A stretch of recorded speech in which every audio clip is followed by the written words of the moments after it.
How could a single game create one of the most downvoted comments in Reddit history and spark one of the biggest controversies in gaming? So big that even the literal governments had to step in.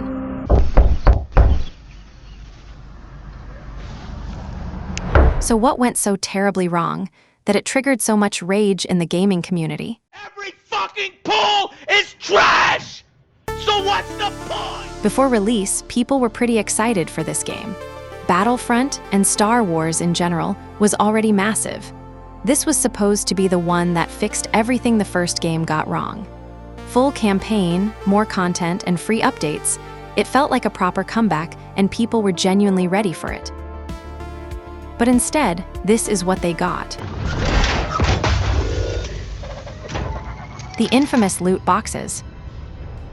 And at first, it didn't seem like a huge deal.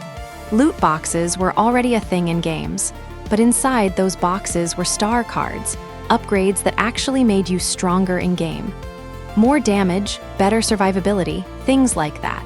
So yeah, not just cosmetics like most games. The entire progression basically revolved around these things.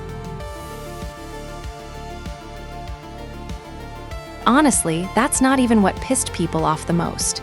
It was the grind. If you wanted to unlock some of the most iconic characters, like Darth Vader, you'd have to play for dozens of hours, or you pay with real money. It basically felt like you were being pushed into a paywall. You could spend a little, or you could spend way more than you expected just trying to unlock one character. And that's what really pushed people over the edge. And it didn't stop there. It turned into a full-on boycott. Media started covering it everywhere, and at some point, even governments got involved. After all that backlash, accusations of promoting gambling to kids, angry players everywhere, EA had to respond. And this is what they said. The intent is to provide players with a sense of pride and accomplishment. So that didn't go well, because that single comment went on to become one of the most downvoted posts in the history of Reddit. It perfectly summed up everything players hated about the system. And after all that, EA did something no one really expected. They pulled the plug. Just days before launch, they removed microtransactions entirely.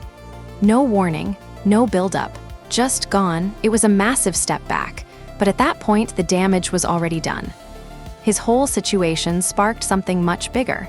Governments began investigating loot boxes. Parents started questioning the way games were monetized. And suddenly, this wasn't just a gaming issue anymore.